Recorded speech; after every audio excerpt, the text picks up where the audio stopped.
Hello, everybody, and welcome back to the T.H.O. Movie Reviews podcast, the show where we bring you passionate, honest, and insightful film criticism.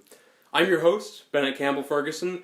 For the second time this weekend, I am recording a podcast about whatever you want to call it, Star Wars The Last Jedi, Star Wars Episode 8 The Last Jedi, just The Last Jedi, I don't know.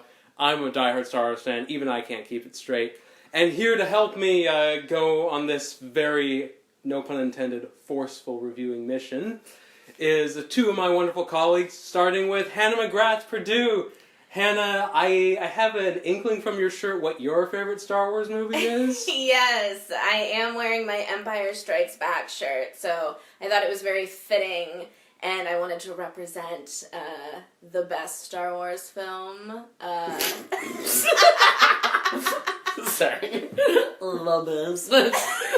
I just had to sound as douchey and pretentious as possible while saying that. Of course. Well, while we're saying douchey and pretentious things, that better not be a segue into me. I'm just saying. No. And this is a segue into me. I'm going to say something douchey and pretentious. Go right ahead. When you say The Empire Strikes Back is the best Star Wars film, this is... Everybody listening, you have to understand this is not a matter of opinion. This is scientific fact. Yes! You know, this is quantifiable. You know, I mean. Thank you for having my back. 100%. And also here we have Maxwell Meyers, and he is wearing an equally awesome shirt. It is a PlayStation Christmas sweater. That's the only way I can describe it. That is it. It's a PlayStation Christmas sweater. I went with the opposite route. I went with holidays as opposed to just Star Wars, but went with nerdy because, well, I am. We're all in the spirit. Yes! Sadly, my Stormtrooper shirt is upstairs. I wore it to the movie on Friday, so it's probably sweaty and gross. But let's get into it. Star Wars The Last Jedi. As I said, we already did a podcast about it. Maybe some of you out there heard it.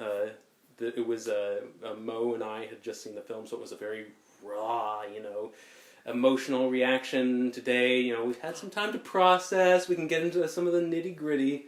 So, the first question I want to ask both of you is, the reviews for this film, sensational. The reaction from at least the audience scores on Rotten Tomatoes, not so great. And, we've all heard some of the backlash.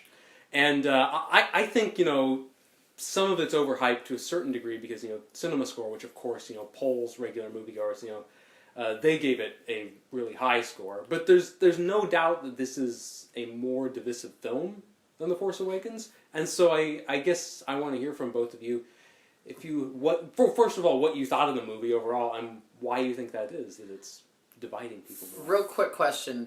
Is it the critics that don't like the movie, or who's giving it the low critics, score? The critics. Who's the lowest? Yeah, who's giving the audience? The audience is giving the low score. I haven't looked recently. It's like in the 50s or 60s. I'll pull up the. On Rotten Tomatoes is in the 50s and 60s. Yeah, it's like it's one of the. I think it may be the biggest disparity between critics and audience members of any Star Wars film. I'm pulling it up right now, but yeah. Well, Hanna, how about you take over? What did you think of the movie? What was your opinion?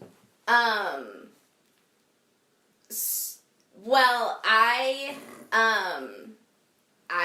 divided. There was some things that I think when you're, I think the hard thing about Star Wars is that I don't think the critics and the audience often agree. I think there's a lot of times when there's disparity. I think The Force Awakens everyone seemed satisfied when it came out, though I think later on people started to have more and more issues with it. But I think it's divisive because you have diehard fans who this is their, they've followed since the 70s or since whenever they were born, who have a lot of opinions, and you have people who are just it depends on how you're looking at it. Are you looking at it as like a movie, how you look at it, how you analyze a film? Or is it just within the universe itself? I think if you're looking at it from all these different perspectives, it affects how different, people are seeing it. Does that make sense? Yeah, no, that absolutely makes sense. And I feel like, my rule is all of these movies in any franchise, my judgment is can it stand alone? And I don't mean that in terms of like, you know, can you go in knowing nothing? Plot. Because Yeah, because that's plot. not realistic. But like, is it like a complete like dramatic work in and of itself, like that has like a beginning, a middle, and end, and doesn't just feel like, you know, an episode in a television show? And but I mean, you know, you talk about like you know, critics and audiences and the disparity. I saw this amazing Rotten Tomatoes graphic that showed what Rotten Tomatoes scores the original 3 films would have gotten when they were released. And they were a lot lower than you would think. A New Hope had like a score in the 70s, and Empire and Jedi had really surprisingly low scores. So, I mean, hindsight's 20/20. You know, I mean, it'll be interesting to see how this evolves. But Max, what did you think of the film? What do you make of the warring among the Jedi and the Sith in the audience? The disparity between the two, the tomato meter, critics 93%, audience 56%. Wow. That's down, because when I checked it the other day, it was 58. So it's getting lower from the audience perspective. I will point out right away that I'm not a big Star Wars fan. Now, that doesn't mean that I don't... Out. No, Out. That does not mean that I don't... You're done! I love No, the series, and I kidding. love the I'm world, but I'm not that Star Wars person that has seen each movie like 5 times. I do not know them backward and forward, I will admit that. Like, I know the plot. I'm good, I got the characters. So, from a movie, I don't know, at least in this one, I think maybe I was able to kind of distance myself a little bit. I thought this movie was actually really beautiful. Like, it was very pretty for a Star Wars film. Like, the set design, the cinematography, the framing. Like, one of my favorite scenes is actually in Snoke's throne room. Yes. Which, can we go into spoilers here? I should have mentioned, we're doing spoilers all the way. Spoilers all the way. There's no this isn't going to be a lot of portion. spoilers in this sentence, but just the room itself. It's if you haven't seen it, it's spoiler alert. It's red. It's red. It's red. Which is, I mean, we haven't not seen red before, but what's really cool is that you have this red throne. The walls are red, which are apparently, we find out later, is some form of fabric covering glass that just shows you space. And his guards, the Praetorian guards, are red with these wicked laser swords and battle axes and other fun tools. And it's that scene, and in that scene is there's a fight scene with Kylo Ren and Rey, and it's beautiful. It's beautifully shot. I mean, that part where they are back to back and they are about to fight, and then it just cuts away. I was like, no, go back! And that was so exciting. And then the sequence, the fighting sequence out on the planet, I can't remember the name, on the salt lands. Great, with the red sand, with them dragging the poles. I'm doing a terrible job describing this. But I think you're doing all right. Well, you got those... That's just the one fighters that have the hooks in the ground for stabilization, which I still really was kind of iffy about. I was like, wait, you're telling me they don't fly well unless they have something dragging in the ground? I was like, something off about this. I get it, it's just for style, but it worked. When it kicks up that red sand and it's creating all the designs, and I loved it. And can I just interject one thing? I think it's really funny when the guy in the trench, he picks up the stuff in the ground and tastes it, and he's like, salt. Why would you taste No, that? this is the best part. That could have been like fucking alien goo from Prometheus that would just mutate him. Actually, that's a tangent. when I was watching the movie, I was like, it took me out of the moment only for the fact that I was like, someone's gonna go, what the fuck's up with that ground? And then someone's like, I know. Could you just pick up the dirt, lick it, and go, salt. So we all know that this is a salt land. Ta-da! I was like, I was like, for anybody who had questions what was going on there, he answered it for you. Now no one's going to ask the questions on the board, I guess. Instead, we're going to ask, what was the deal with that? We're going to do a whole backstory in the comics, about the salt guy. He's just obsessed with tasting everything. If he was on Endor, he'd be trying Before to he joined the Rebel Alliance, he was a chef. Yes, leaf! Ooh, it's spiky. He's before he joined the Rebel Alliance, he was a chef. He was like, Yep, that's smoked sea salt, all right. I think it's awesome, though, because I think it's good that we have your perspective versus mine, who has seen the original 3 Star Wars hundreds of times. My parents, when I was a baby, would just put Star Wars and Star Trek on for me instead of, like, Sesame Street. That sounds fine. I don't see any problem with that. But it's interesting because you're having somebody who, you know, their entire family, you know, grew up, like, raised you with Star Wars being, like, your religion, basically. Sure. And so it's good to have, I'm glad that we're both in this podcast because I think having both of those perspectives is going to be really helpful. Yeah. Because it's, again... We had this with our Disaster Artist podcast. We had Jim Newman there, who was the only one of us who hadn't seen The Room. Yeah. He had a totally different reaction to the Disaster Artist, and it was he saw fascinating. the Disaster Artist without seeing The Room? Yes, yeah. I actually was That's with someone. interesting. I actually was with someone as well who hadn't seen The Room. Really? And I asked them, like, well, did you enjoy the movie? They're like, yeah. I was like, do you want to see The Room? They're like, kinda. I mean, that's actually the one thing is that you kind of see enough that you almost don't want to. And actually, after I saw the Disaster Artist, I was like, I don't know if I can watch The Room in good conscience anymore. I was like, after how he treated Ari Grainer in that movie, Yeah. But that's a whole different. That's a podcast I didn't get to play. I will say that in. while technically The Last Jedi is a better movie than The Room, I actually enjoy The Room more. But different reason. That's a whole different thing. That one's so bad it circles back around to good. Yeah. But I also I guess just I knew going into this, like, this is the second part of a trilogy. I can't think of a single trilogy where, like, someone goes, you know what was the best part of the trilogy? The middle. Well, the Empire Strikes Back! Yeah. That's the exception. That's Also, why I think this movie had so much weight on it, is because the Empire Strikes Back is kind of the most widely loved, in my opinion. Yeah. So, well, I mean, then I'll go with just, I don't know, then...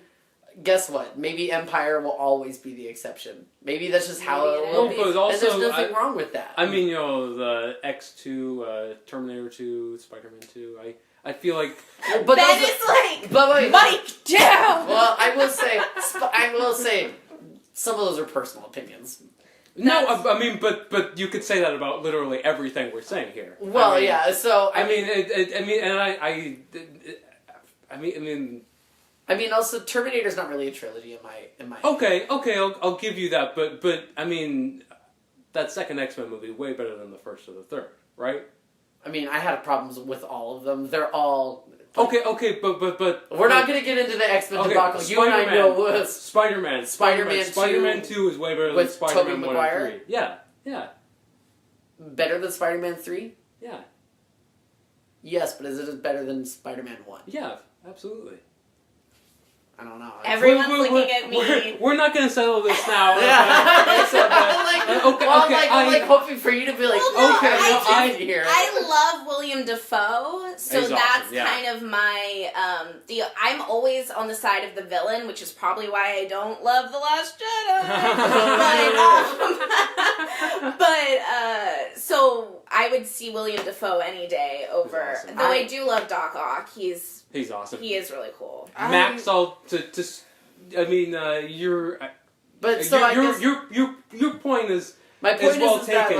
It's not like, you know, I'm not the surprised. second one is always, you know, automatically the best. I see your point. So I will say that, like, I feel like more often than not, your second movies are connector movies, and sometimes you just... They have to set some things up. They have to address things from before as well as set up the next things. So I always give them a little bit more grace, I guess. If you're viewing it this way, though, I think The Last Jedi failed 100% in being a connector movie. Yeah, Oh. and also in a perfect world, I think what a second installment should do is like let's go back to the original trilogy for a second. You know, first film, just a great classic story of good versus evil.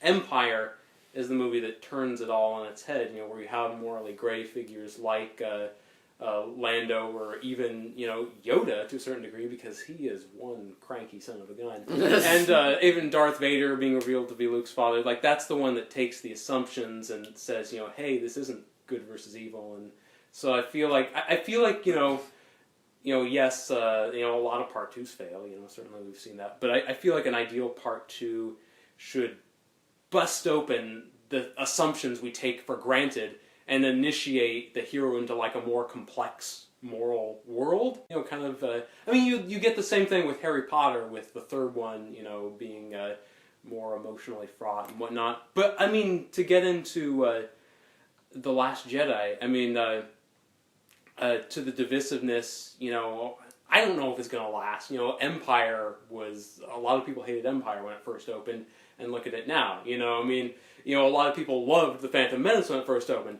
Look at it now. The sand is always shifting. But I will say, Star Wars ages like a wine. A fine one we'll find out later. Yes, how fine we'll find. But, how fine we'll find. But I gotta say, as much as I wanted to love The Last Jedi, and boy, I wanted to love it, it just didn't do it for me. And I'm repeating myself from last time, but my biggest problem is I don't understand why this movie was made. I understand it was made for the reason that every Star Wars film was made, to, extend the Star Wars brand to sell tickets. And that's fine. That's what franchises are for.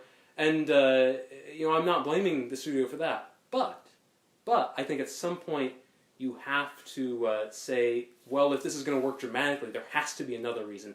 There has to be a reason why we have to tell this story, why this story is going to excite and move and thrill people. And I don't know what that reason is. In fact, I honestly suspect there isn't one, because I think there's some sloppy screenwriting. I don't know that Rian Johnson, who wrote and directed this film, he ever found the soul of the material, if you know what I mean. I don't know. I think this one kind of felt like a showcase of characters. Really, I felt like an extension for me. I feel like you're introduced to Laura Dern's character, who at the beginning, you get Poe going, "Oh, I didn't know she was a woman," who did this great thing. He just assumed it was a man. And then on top of that, he spends the entire time going, "What are you doing? Why aren't you doing these things? Why won't you tell me what's going on?" And she kind of looks like a piece of shit. And then it's like, oh no, actually, she's not a piece of shit. She's been doing this thing for this other reason. It's like the greater good, essentially. And then on top of that, can we just say that part where she just light speeds the shit out of that ship? That was pretty cool. That part when it just goes silent. I was like, yeah. I don't know. I love that part, and then in my mind I was like, I remember that interview with Laura Dern where they're like, "So, do you think you'll be in any more Star Wars movies?" She goes, "I don't know. We'll see." I was like, that woman knew she just blew herself up. I was like, I don't know. I think Vice Admiral Emmeline Holdo's a Jedi, and we're getting a purple-haired Force Ghost. Oh, I don't know about that. Theory. I'm really upset that we lost Admiral Akbar. Oh God! Can we talk about loss? God damn it!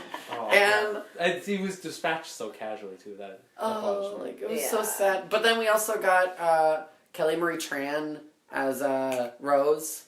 I feel like that was a nice little setup. Again, I feel like there are seeds planted here that will be reaped later. So that's the problem to me, though. That's a positive to you and a problem to me. You shouldn't be planting seeds in this movie.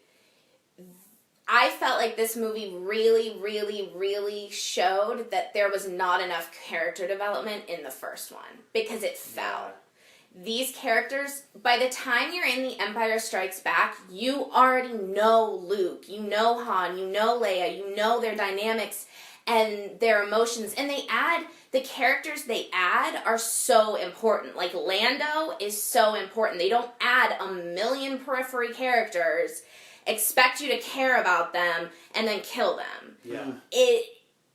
I didn't feel for these characters. I felt for Rey, but I didn't feel for these characters like you do in the original series. And I felt like this movie not only took a weird left from the last one in terms of humor and style and the choices made. Yeah, I want to get into the humor. Yeah, we need to talk about that. We need to talk about humor. Yeah, it took a weird left from that, but I didn't feel like it developed or carried the characters in a way that made me care about them.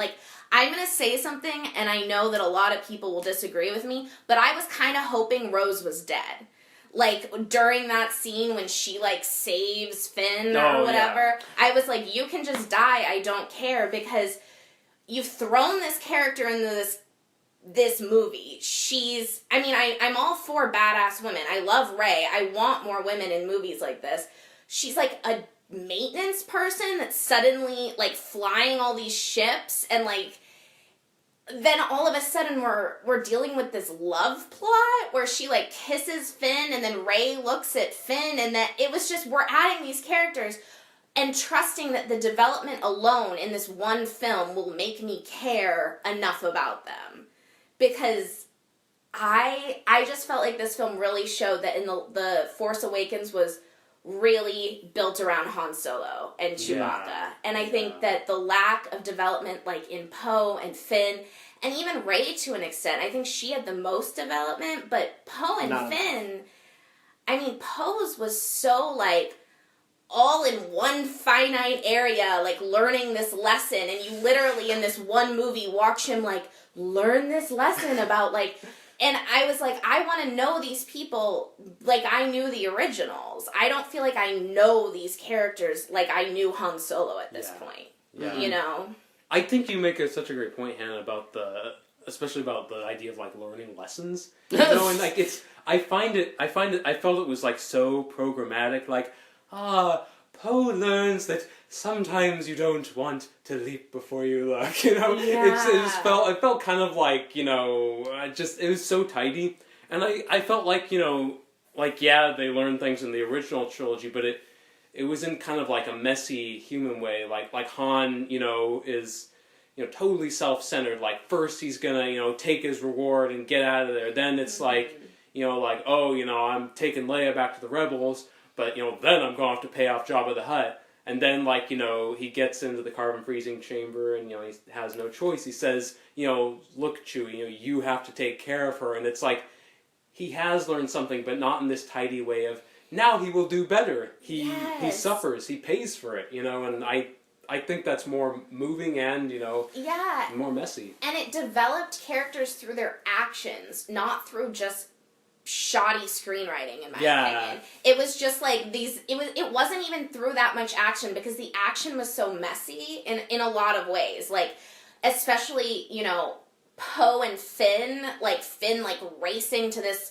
which I don't, like, the casino Phantom Menace flashbacks were horrendous.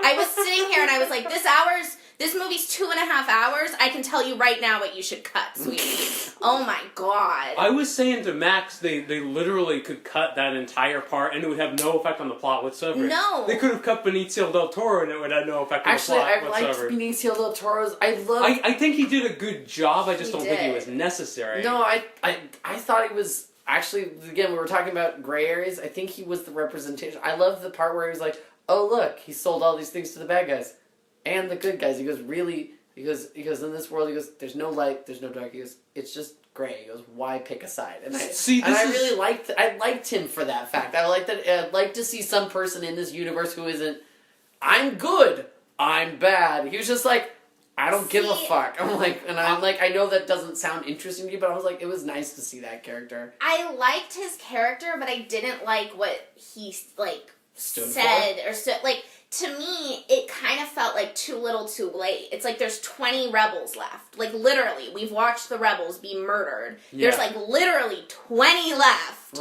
All hope is lost, and here's where you're going to insert that there's good and bad. It's like, that's such a weird choice to me. Like, I'm totally fine. Like, I did actually like his character. I thought that he was probably in the most unnecessary storyline, but one of the most interesting new characters they created in this movie. But it was like... I hope he comes back. Yeah. I'm sorry. I don't know. I'm going to say it. I'll say it. No, but... Paging JJ. But it's just odd to me that they're introducing that concept when the rebellion has literally been obliterated. Like, Leia's lost hope. Like, Leia's like, well, shit, we're dead now. Like, that's when they're gonna create that concept, and that, like, that... It's like there's not actual tension at that point, because it doesn't matter how many people it doesn't matter that the good side may have had like bad parts to it if they're the ones that are being snuffed out of complete existence, you know? At this point, that wasn't a concept that fit with the film, where the film was at action-wise. But I thought if they had introduced that earlier, like in Force Awakens, that could have worked. But here, I'm like, well, everyone's freaking dead. So. Like, you know, they really just like systematically just wipe out any hope you have as time goes on. Any hope you get, it's like, and yeah. You know, like, oh, they're gonna get away, and we're just gonna pick them off one by one. I know. Like, right before Laura Dern lightspeeds her. You know, it's a really good idea conceptually, and I thought, like, you know, the idea, you know, of him saying, you know, war is a machine, you know, basically don't be part of the machine. I think that's an incredibly compelling idea. I think that's a cool way to take, it would have been a cool way to take the original, this beyond the original trilogy, you know, get into some new dramatic territory. But the thing is, I felt like it was just that one moment kind of slipped in there, and I didn't see any other part of the plot that kind of reflected on that. So, wait, what are you talking about? The part with Rey and Kylo Ren, that part where he's like, light, dark, it doesn't matter. What if we just rule? Like, that's his whole offer to her. Is he goes, you're not going to be part of the rebels. I'm not going to be a part of the New Order. We're just going to be the most powerful people, and we're just going to control things. That was where I felt it echoed again, and coming back to that whole, maybe there is no light, maybe there's no dark, maybe there's just the shitty gray zone, and that's what Kylo Ren offers Rey, who ultimately goes, what? No, if we're going to have anything, we should have a light if there's a choice. Like she's the one. That was why I felt it was echoed. That was a big moment, I thought. I mean, there's a lot of ways. I mean, obviously, there's some ambiguity in that moment. I guess I personally read it differently. I read it that he was like offering her to like kind of be his henchwoman in the First Order, you know, and that he was trying to seduce her to the dark side. I thought he was like, I'm done with Snoke. I don't want him to be in charge. I don't believe in this dark side. I thought he just killed Snoke so he could be like the new dark side. I think that was just the bonus. I think it was like, I'm going to take control. He goes, but I'm just going to control, and that's why I was like, we're going to wipe them out. I just wiped him out. What do we use? What do we need? We're just going to be gray zone. And I guess it's hard to like take that coming from Kylo Ren because he's, you know, even Leia says like there's no hope for him. He's so obviously evil. Yeah. So he's so one dimensional. I don't like know like how. I read it as he was tricking Rey. Like, he was kind of like, okay, look, there's no good, there's no bad, just join me and we'll be power. But in a way, power in general and the way he views it and the fact that he still wants to go kill the entire rebels. Like, because they will stop him. Yeah, I know, but... like, as long as they are alive, they will try to stop him. I know, but it's because he still wants complete control and power of the entire universe. He's kind of a control freak. I did get that from the first movie. He did not like being out of control. I would rather this entire villain be Mace Windu, just saying, not Mace Windu, oh my god. Darth Maul. Darth Maul saying nothing. But the problem isn't Darth Driver. The problem is the way the character's written. He plays the character very well. It's just it can't help but be an Anakin retread. You know, a whiny emo Anakin retread. All right. So technically, my problem is with the writing and not Adam Driver. Yeah. But I mean, it's the worst villain I think I've ever seen. He's a bad character. I cannot comprehend no doubt about it. that this is what we have right now in the Star Wars universe. He was a little more conflicted in the first one. I don't know. Well, I mean, at least then we were dealing with the struggle of him having to deal with his dad. The Supreme Leader is wise. he makes me laugh. Like, I don't know, he's ridiculous. There was like a line that he said that made everyone laugh. He was like, well, so it is. Like it was just like, yeah. I don't know why, but everyone in the theater thought it was hilarious. That was good. Let's talk about Rian Johnson. Okay. Do we have to? Sorry. I'm feeling like a really shady bitch today, so... Extra shady. We can... It's so cold here. Glad I brought my sweater. If you prefer, we can talk about the person who's responsible for... He who shall not be named. I'll say his name. I'm not afraid of him. I thought he did a good job. Bryan Johnson, this is actually only his fourth feature film. First one was Brick. Second one was Brothers Bloom. Third one was Looper. I love Brothers Bloom. It's especially with Rachel Weisz in that movie. Oh, she's awesome. hilarious. Yeah, she showed a whole other side of herself. But the thing that connects all his films is that they're all noir. Brick is like basically a Humphrey Bogart movie set in a California high school. Brothers Bloom is a con man movie. Looper is kind of loosely inspired by the Terminator tech noir that Cameron dreamed up or co-opted. Depending on whether or not you ask Harlan Ellison.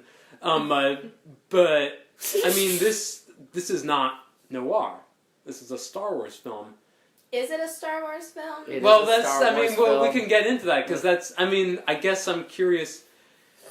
Do you feel that this film has a unique stamp, or is this a guy doing Star Wars?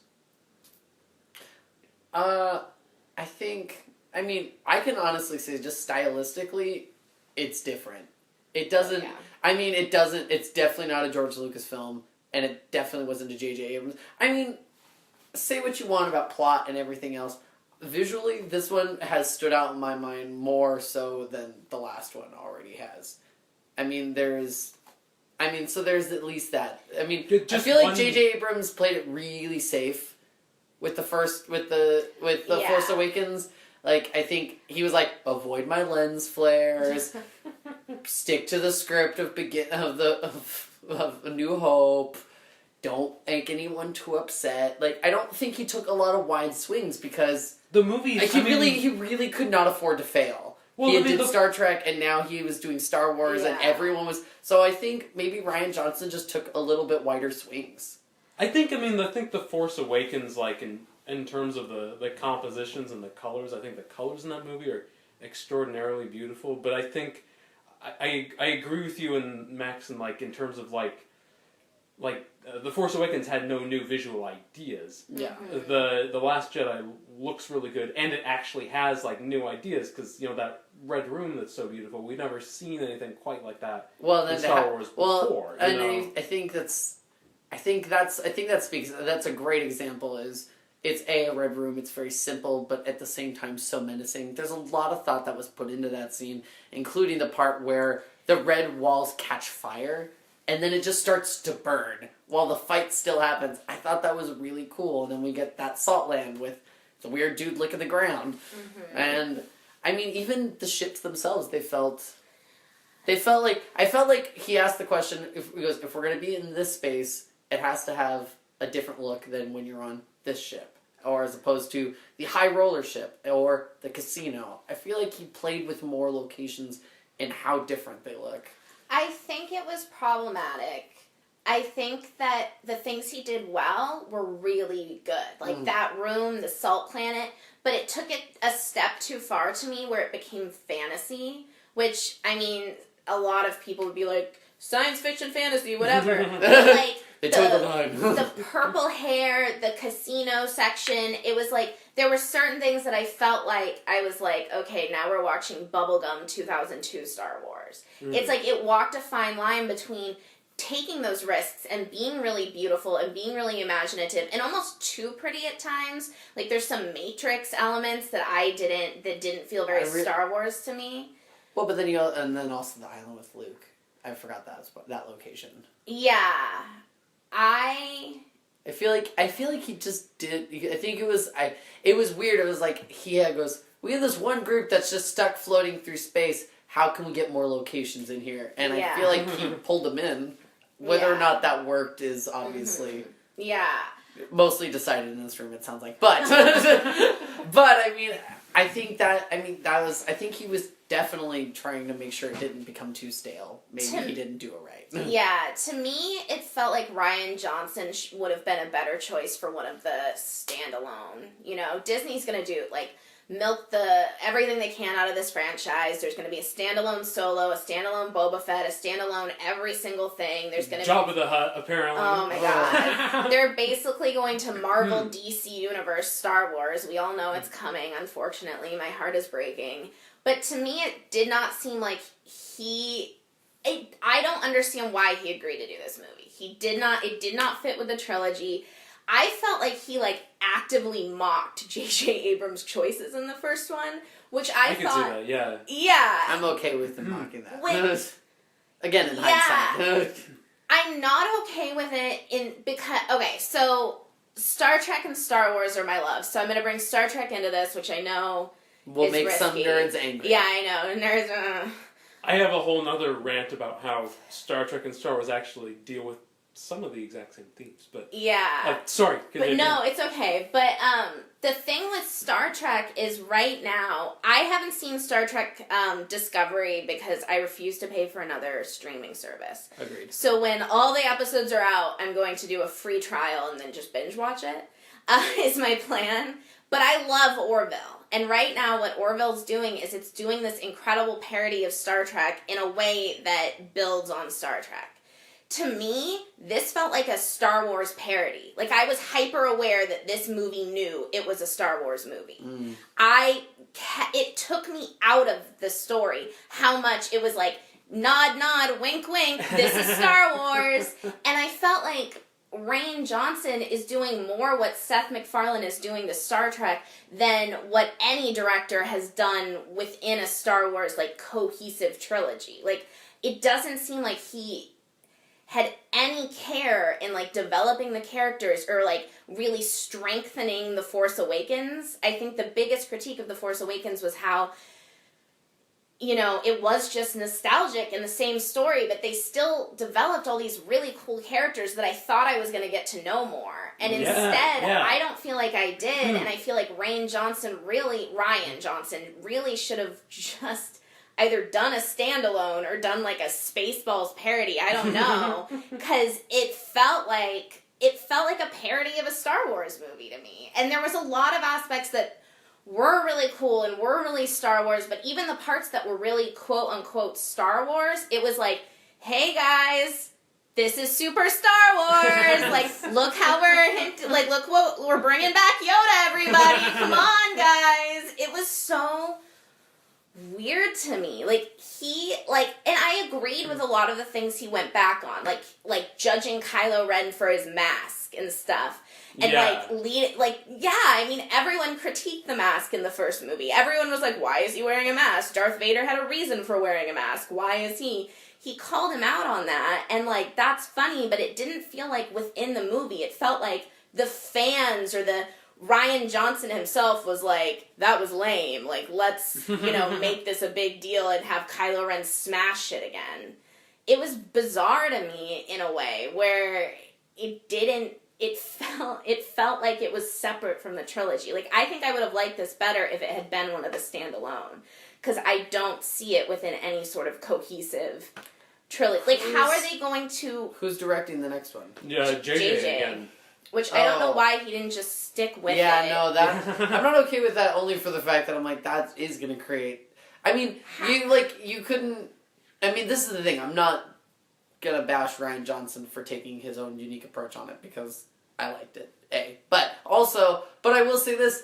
If you know that JJ's coming back for the third one, you gotta keep to some kind of theme because JJ's not going to stick to your theme. He didn't. I don't think at the time. I mean, J.J. Abrams never thought he was coming back. He only came back because the whole Trevorrow thing fell apart, and then, Kathleen Kennedy's oh shit, we're on a deadline. We need someone who we know we can deliver. So, But it doesn't feel like Rian Johnson built on, regardless of what is skillful about this movie, regardless of what is good, what big change did he put through any of the characters through, really? I think that's a good point. I think you were hoping that we were going to build more on, and I really think he's just planting seeds. I mean, You cannot plant seeds in a second movie like this with this many characters. Well, I will say the only real new character we really brought in on this that managed to survive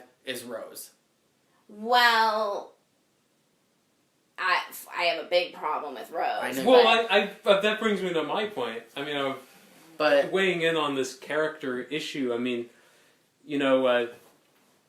if there's one thing that distinguishes this new trilogy, it's the characters, and it's I happen to think that I mean, I wasn't that high on The Force Awakens. I'm not so high on The Last Jedi, but I do think there's a great legacy in the fact that these films have taken Star Wars, which was really Princess Leia notwithstanding, a movie about a bunch of white guys and their white guy issues.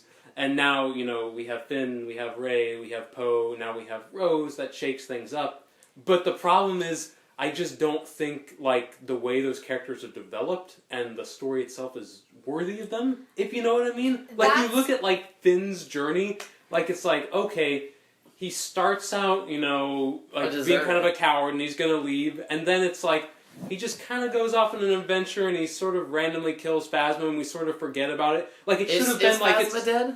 I think so, but we should have started out he's afraid, he's terrified, and the movie is about how he overcomes his fear, and by the end he can step out and say, look, I'm still afraid, but I can do it now. And there's no trajectory. Well, and that's the problem is I am really happy that Star Wars is more diverse and that we have this amazing female character and we have this amazing black character, and now we this is the first Asian character to have such a substantial part in any Star Wars. And that's important, but if you don't give them any depth, it doesn't matter. Yeah, and I agree. Finn, I think, is a really good example. And even Rose, it's not my problem with Rose herself, it's that you introduce this character, and again, her, the main, they tie it with a little bow, what she teaches Finn. Yes, yeah. And then but you don't even really understand where she got that insight. It just feels like it's there to kind of, give him a lesson. Exactly. And it's well, what is the point of these characters if you're not going to give them the depth you gave Luke, Leia?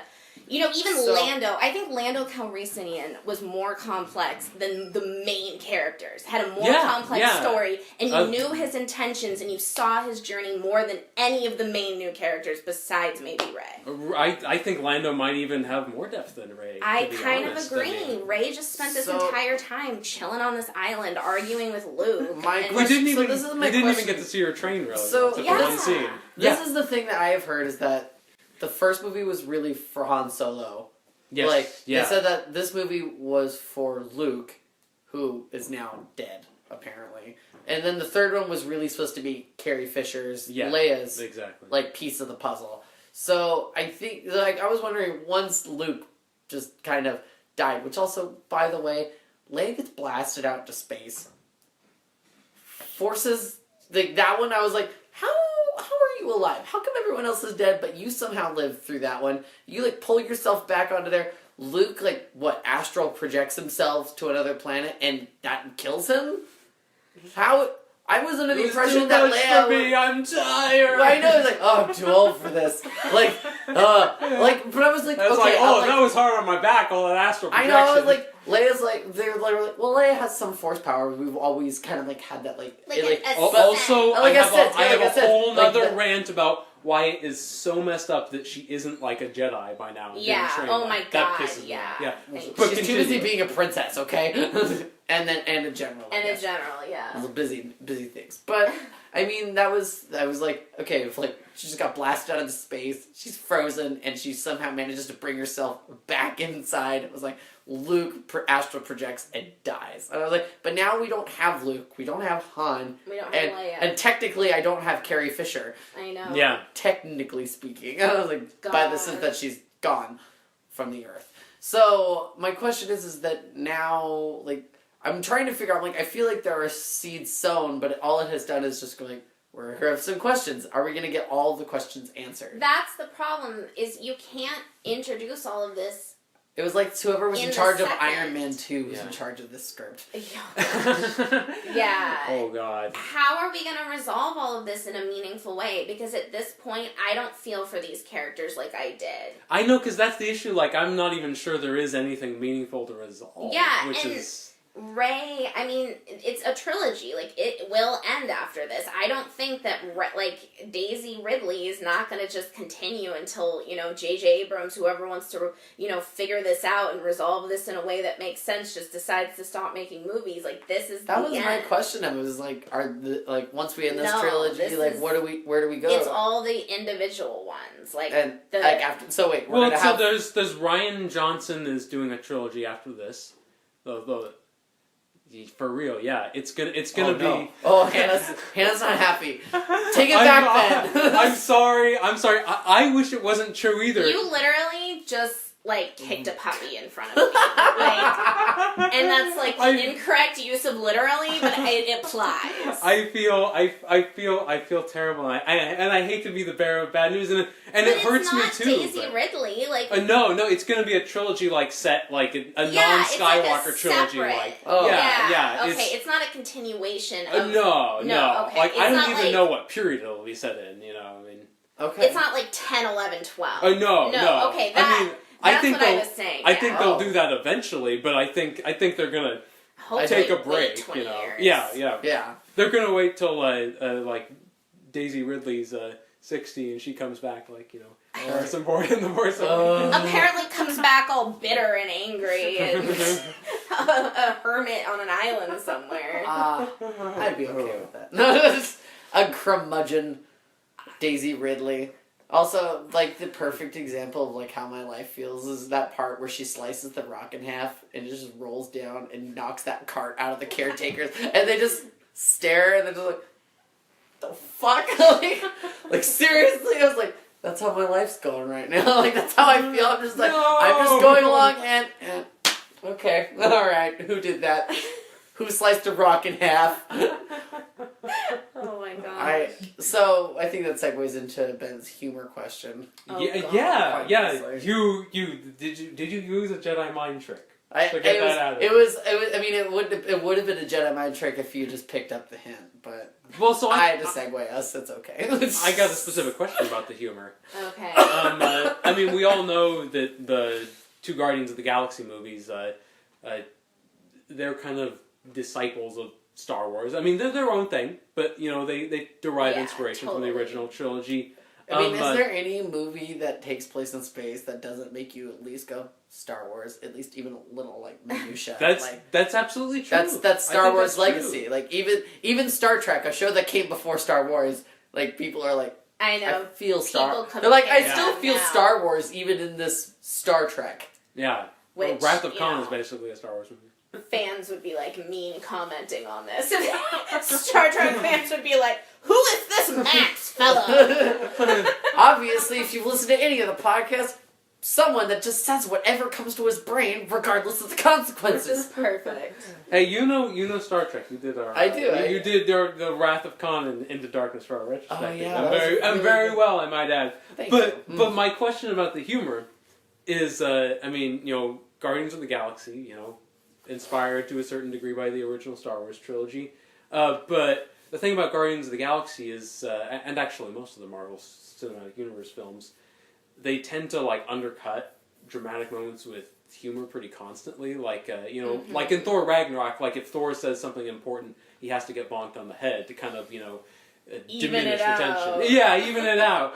But it works. but the thing is, like Star Wars is not like that. Like there have always been jokes, but like the Empire Strikes Back, you have these whole, you know, long passages on Dagobah where it's just pure, you know, seriousness and moodiness and spirituality, and you even get that in Return of the Jedi. Like, you know, no one's there's not a single joke in that whole, you know, throne room thing. Just, you know, we are quite safe from your friends, which cracks me up still a bit. But they built suspense, and they did. They allowed you to feel negative emotions. Totally. Fear. Which is why I want to ask about The Last Jedi. I mean, I don't know if you two felt this as well, but I felt like this is actually, I'm not going to say the funniest Star Wars, but the Star Wars that like focuses the most on humor. It's the Star Wars with the most comedy elements. Yeah, and I just wonder, you know, what you two made it if you thought it was effective, if you thought it was out of line. I thought it was like Seth MacFarlane's Orville right now. I thought it was somebody who obviously loves Star Wars, but it's still humor. And to me, you're not only not developing the characters, you're not letting us feel for any of them. Like, there were so many missed moments. I feel like they gave a lot of time and attention to humor, and there were, like, missed moments of tension that they just kind of bulldozed over. Like, Finn and Captain Phasma. Like, Yeah. That's true. There was a lot of moments like that where they didn't allow any sort of, like, worry or, like, build up, and I also felt like it was very divisive. Like, it was humor, humor, humor, all hope is lost. Humor, humor, humor, all hope is lost. Like, the rebels are depressed, Princess Leia's upset, everyone's falling apart. Everyone's upset. And then, like, comedy scene. And yeah.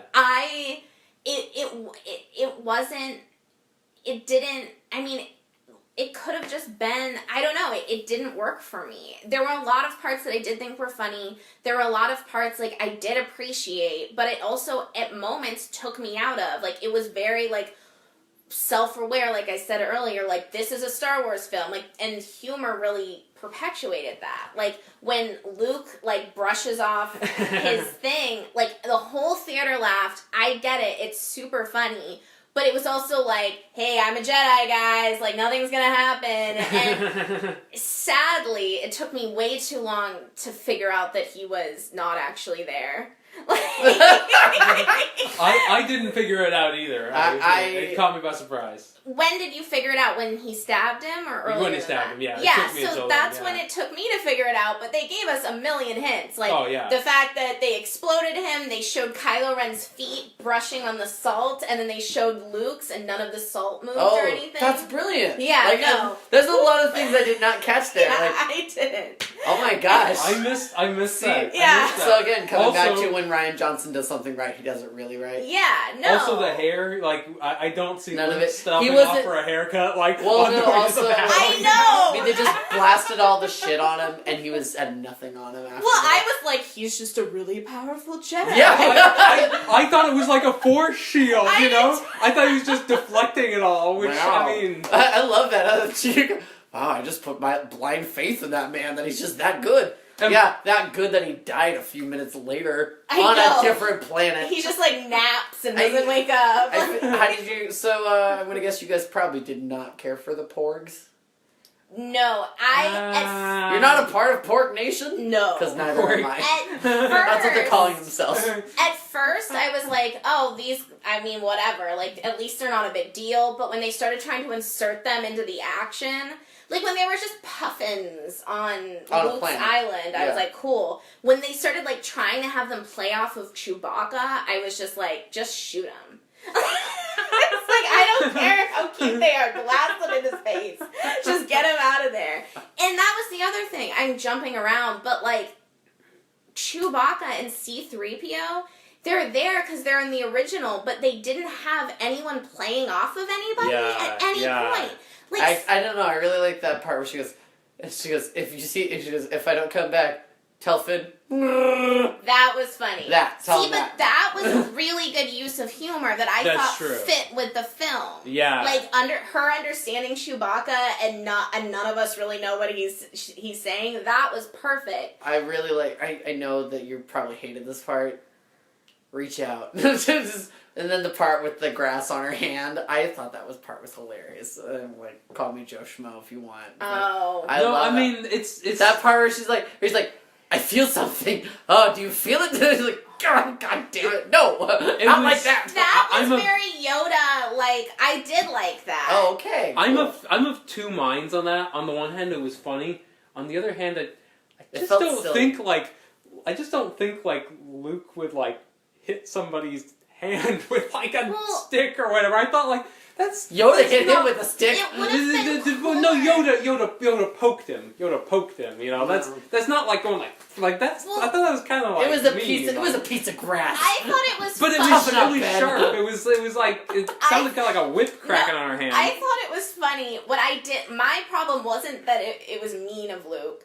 My problem was that they didn't show her doing cool training like in any depth. So I was like, okay, we got the humorous part, but she's not showing the badassness of like Luke and Yoda like running through the swamp and the first time that is such an iconic scene, and I was just like, that's a beautiful so that's scene. why it's like I like the humor, but there wasn't any like real heart or depth to balance it out in a way that justified it to me, and that's why maybe it felt parody-like to me at times, or very hyper aware that it's a Star Wars film, because it didn't have like the heart and like the real human connection. It was very like, here's all the lessons, like you said, that we should learn, but there's no actual like growth or development, so the humor felt like it was just building off of that. This is not it didn't feel like a part of the trilogy. It felt like a standalone to me. Like, I think I would agree with you. I feel like there's not enough ties. There's not enough emotional depth to it.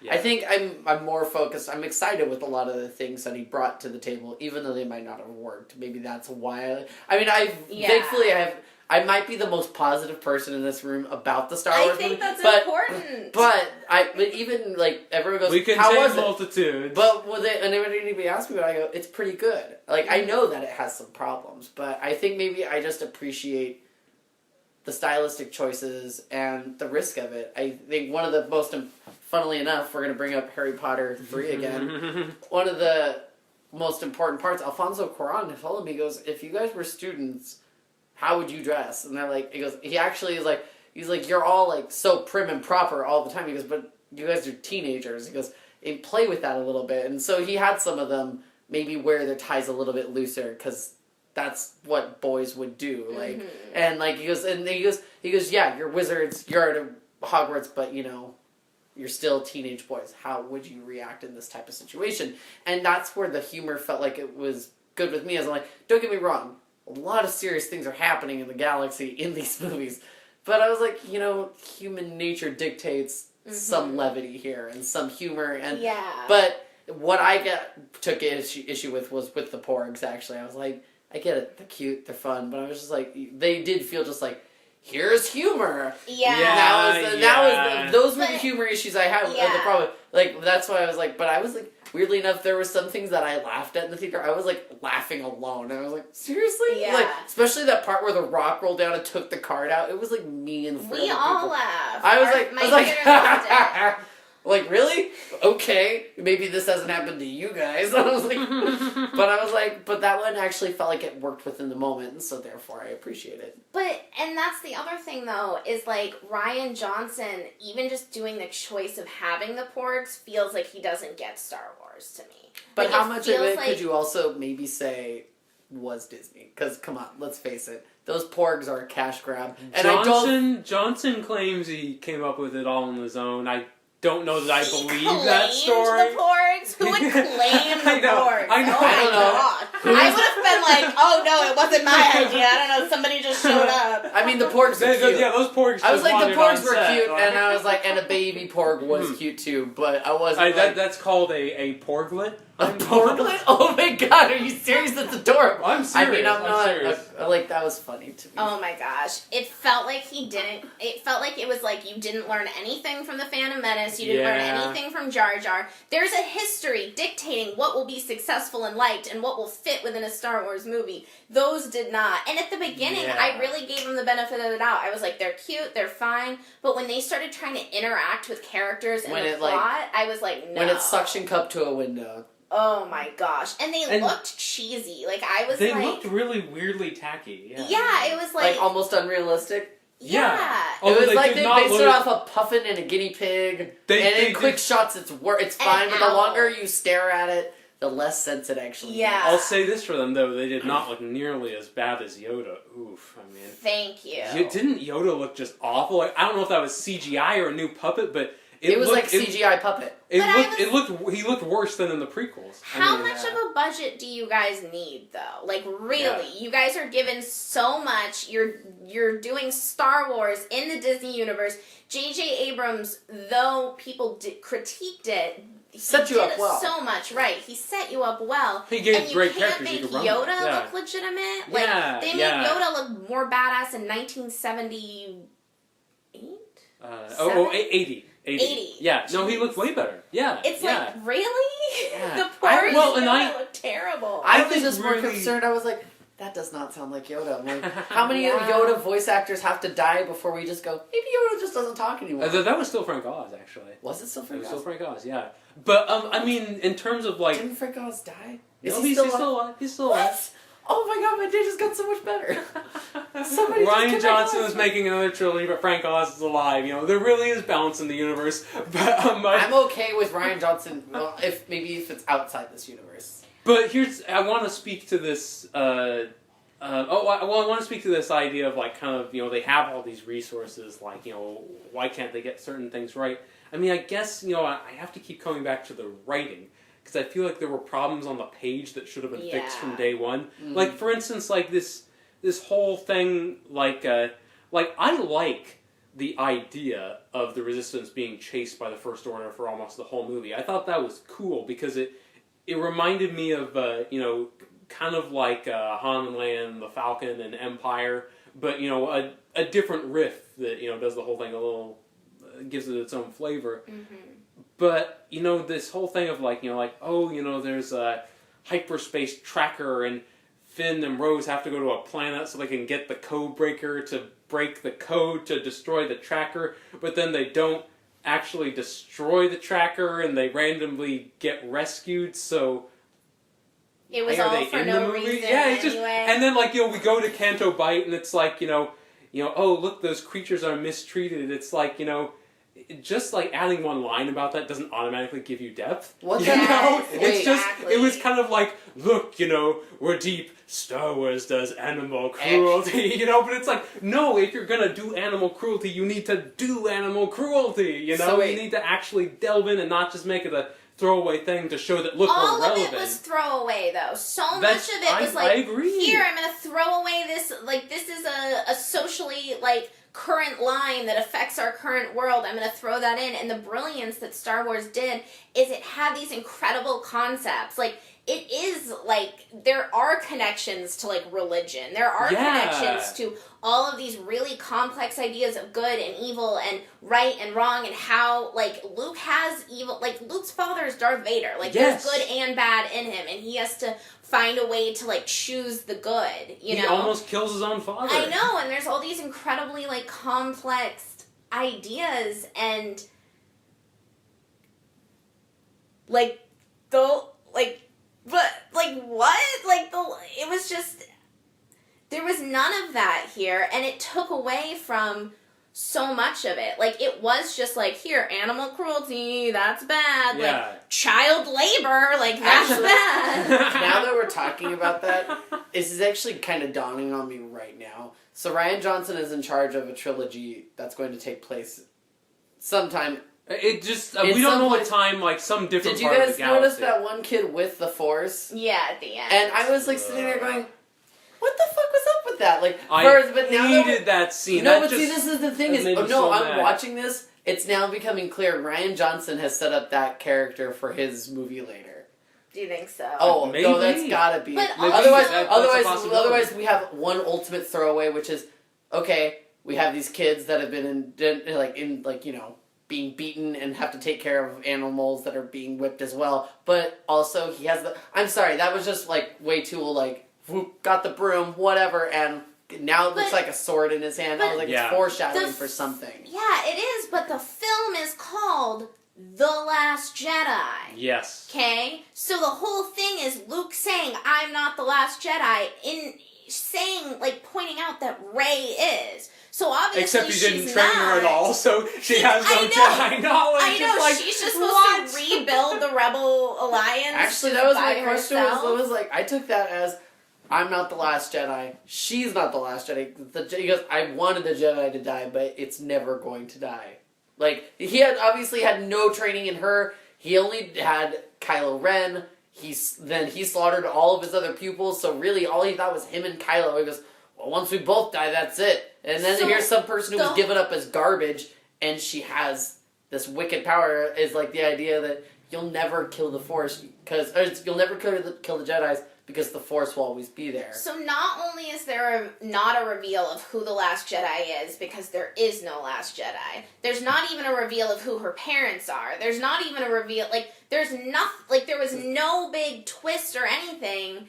So, like, if it's not going to be the Last Jedi, which is what the movie's called, then what was the freaking point? The point was to say that, well, it sets up, you're like, who is the Last Jedi? Is there only going to be one more Jedi? And then you have Luke go, I'm going to be the Last Jedi because I'm not going to train you. But then have him go, it's not. It's just that thing, it's like, I don't know, it's like misdirection. Like, I'm going to say it's called the Last Jedi, but the real point is that there is never going to be a Last Jedi. And so we're just going to get a recycled Anakin on some planet I don't care about? Like, what? Yeah, exactly.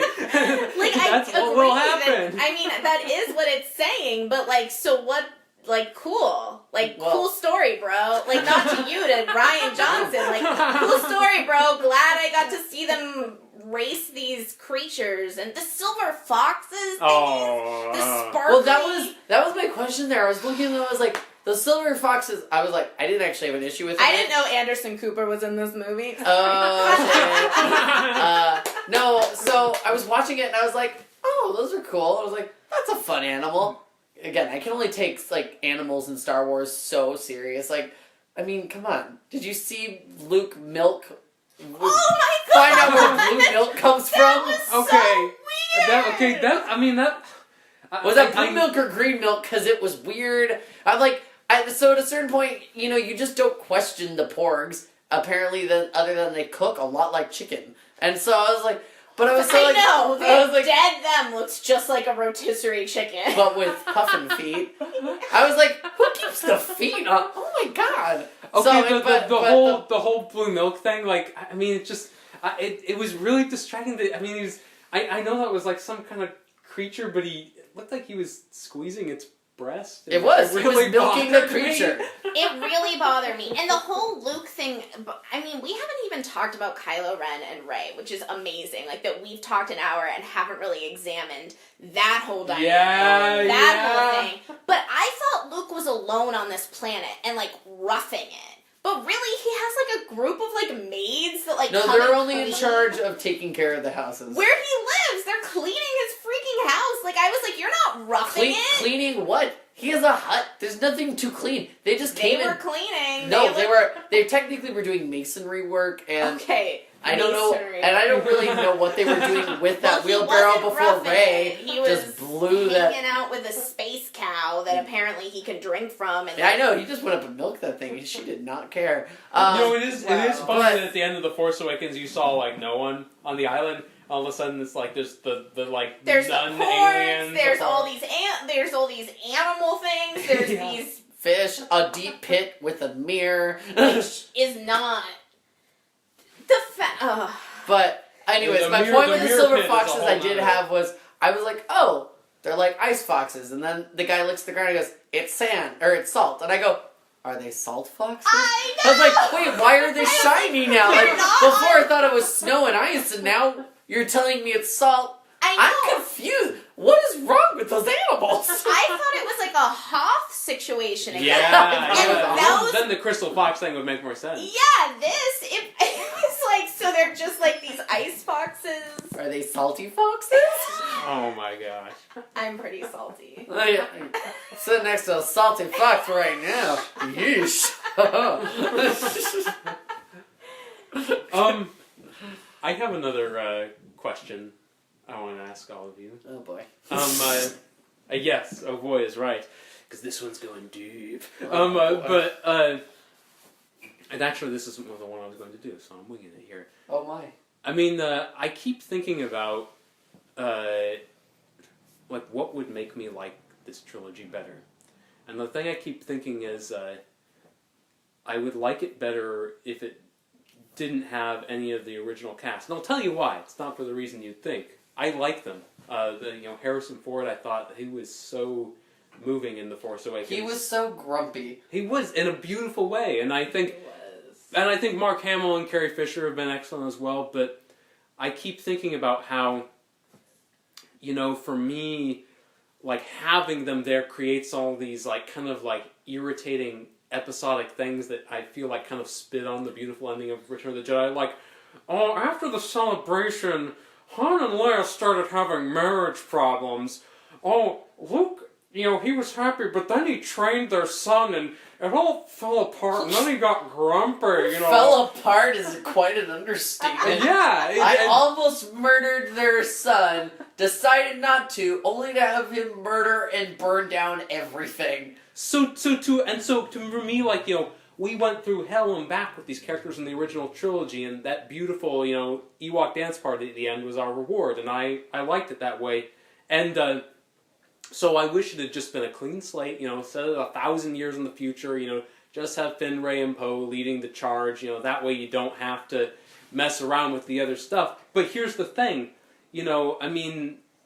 this story, this iteration of Star Wars didn't start the way the originals did. The originals started with George Lucas saying, I got a story I want to tell. This one started with Disney buying Lucasfilm and saying, we want to milk this blue milk cow, for more cash. And, then, they kind of reverse engineered a trilogy from there. And and of course they wanted the original actors, especially Harrison Ford, box office draw.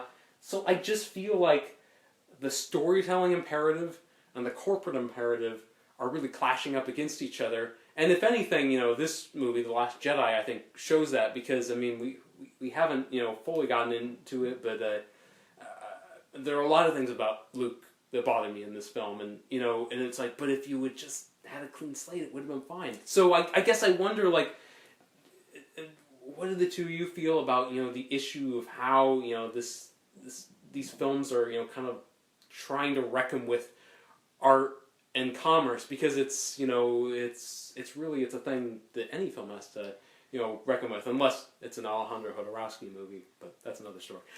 I think the problem came with wanting to give the original actors, like, equal parts. I think the problem came from wanting to do the first one Harrison Ford, the second one Luke Skywalker, and the third one Carrie Fisher.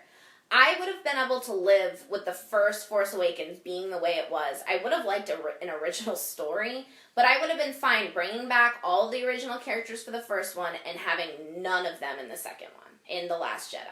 Sure. I think that could have helped, like, give these characters, like, trusting... I feel like they don't trust these characters to be interesting, engaging, and important enough on their own. So they're adding the characters like Leia and Luke to, like, make these more valid. And I think... Yeah, and I think that they are valid on their own. I think Rey is valid on her own. I think Finn... Like, I don't feel like I've gotten to know Finn, but I think he's so cool in the first one. And in this one, I'm just like... I don't feel your intention. I don't feel anything. So I feel like they're not trusting the new characters. And I think that comes from Disney. And that comes from Disney knowing... honestly, that it doesn't matter how good this movie is. If Mark Hamill's in it and Carrie Fisher's in it, it will make money. So I think that the fact that this is by Disney and it was able to kind of revamp this trilogy in a way that George Lucas didn't want to do, it's made it so they're not going to put all their stock in Rey, Finn, Poe, Rose, etc. They're going to know. Yeah, they should, but they're going to go with what they know will make money. Because regardless if this movie is loved or hated, it will make money. That's true. $220 million opening weekend. Exactly. So that's why they're not going to let go of those original characters. I don't know with Carrie Fisher dying what will happen in the third one, which that was, like, horrible. Like, yeah. I wish someone had told me, like, that her premise was being in a freaking coma. Like, yeah. I was like, this is just, like, I needed a warning that I, like, because I was, like, mourning her during this movie. And I just couldn't believe that they had that be her entire plot, and it was all focused on Luke, and that's really how they're drawing these characters who we've gotten to love into this movie, So I think that is the problem, and I think that it is Disney, and I think it's them going with what's safe for the money, because they know with Mark Hamill and Carrie Fisher that they will make the money they need. I don't know if they trust that with Rey and Finn and Poe yet. I think they would, though, but I don't think they trust that.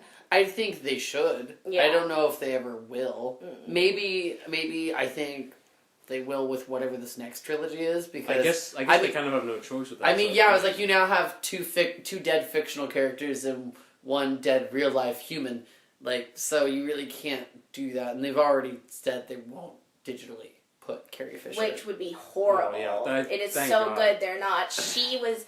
It was fine for her. Rogue. Hashtag don't Tarkin her.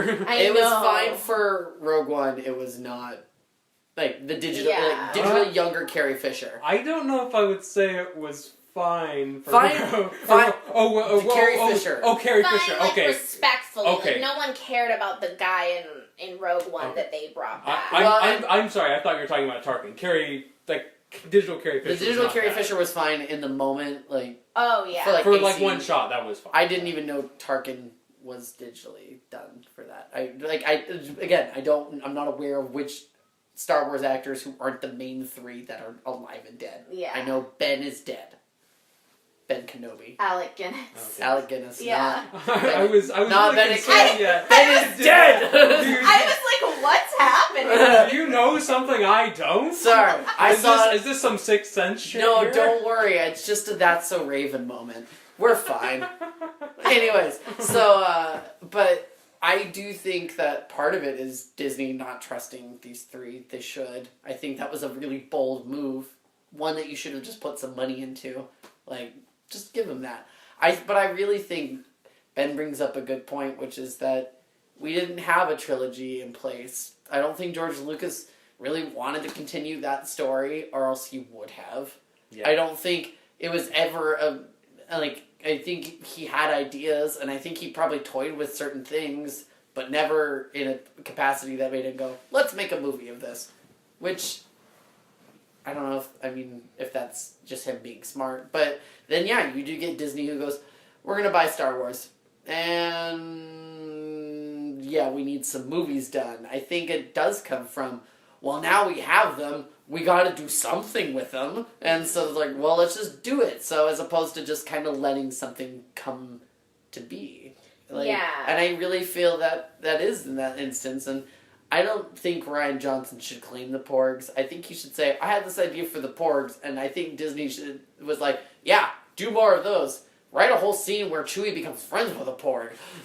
Like, I feel like that's something, like maybe Rian Johnson goes, I created the Porg, but they were not supposed to be that big. Like, Johnson supposedly moved his office across the hall from the Lucasfilm story group so he could consult with them during the writing of this movie, which, I don't know if that had anything to do with it, but I could not write a script with the Lucasfilm story group across the hall.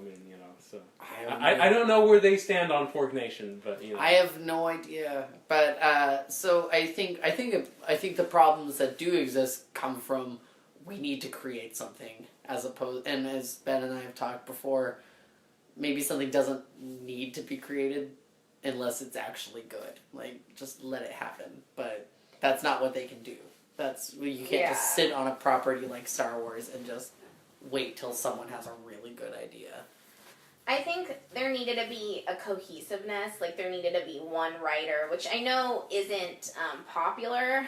No, there should be one writer, because right now we're having this instance of now J.J. Abrams is going to take the helm back. Like, I'm all for directors have different styles. Mm-hmm. That's why I almost wish Trevorrow was doing the third one. Oh, no. Let me finish. Ben. Darth Vader style. No, Ben. No. Only for the fact is that we'd have 3 movies with 3 styles. I don't wish it was him, but I'm not obsessed with it being J.J. Abrams if he wasn't just going to do all 3. Well, and that's the thing is, I'm like, I think you should have had one cohesive writer throughout all 3. If you're going to have 3 different directors, so at least you have one thread that's stringing these all together. Stylistically, then it wouldn't matter as much.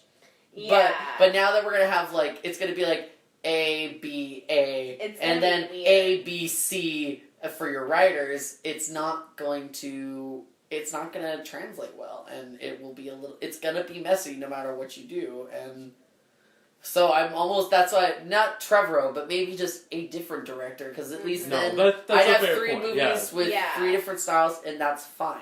But now it's going to be this weird. Now this movie is going to seem really weird in retrospect, because you're going to be like, because J.J. Abrams isn't going to adopt Johnson's style. No. And the reason they went with Johnson was because he had a unique vision. So I'm like, that's why I'm like, it's not going to work as well. I'm already a little sad for this next movie. Yeah. 2 years from now. I know. I agree that it needed some kind of cohesiveness, whatever way they want to do it, whether it's directing or writing or whatever.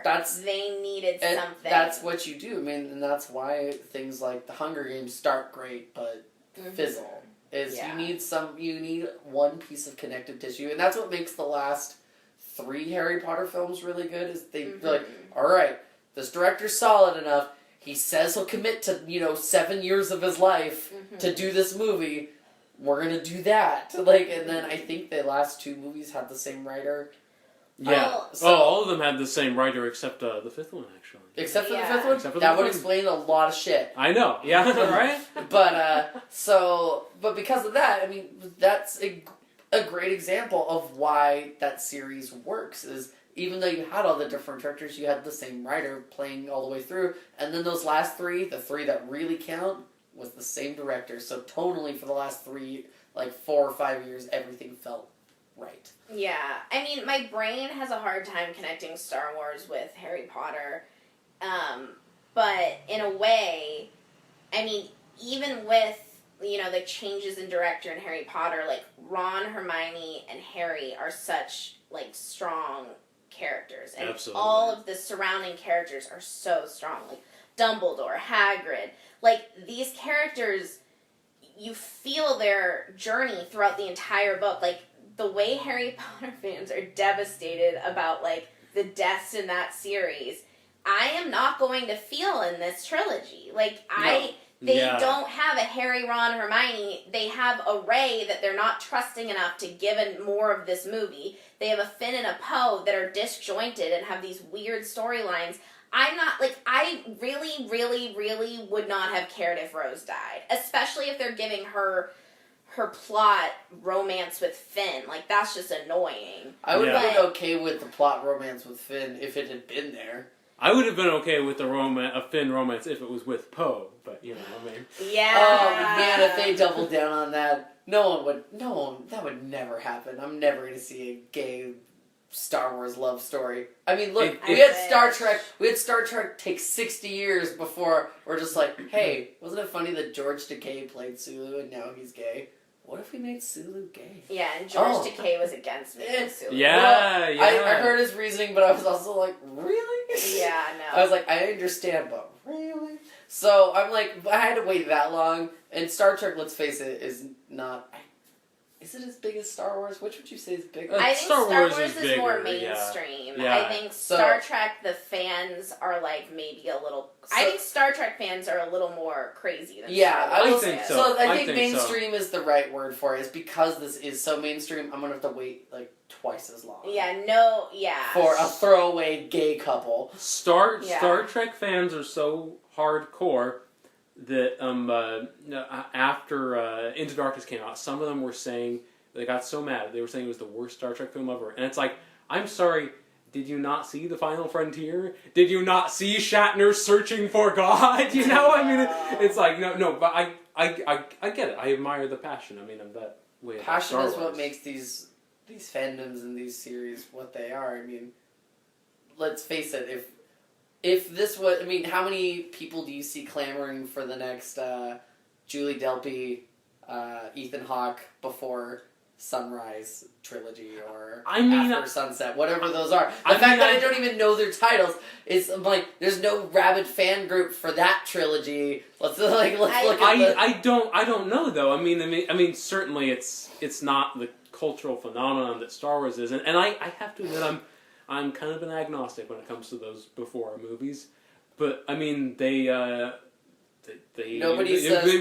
really move the people that love them. Yeah, and I think that maybe you're not, what are the odds that you're gonna get someone going, well, I mean, I was just like every other kid, my parents raised me on the trilogy.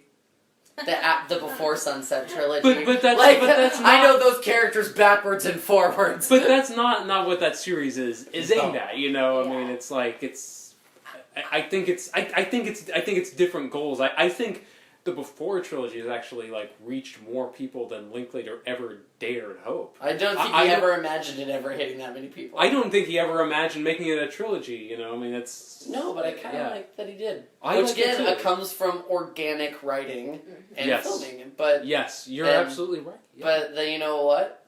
The reason that's allowed to do that is because we don't have a rabid fandom going, where's the next one coming out? But here's the thing. Like I think like no doubt, studios are concerned, with the opinion of the fans because, I mean, look at this, this Star Wars celebration thing that is now annual. I mean, they cater to their fans, they want the fans to express themselves and fuel the Star Wars machine.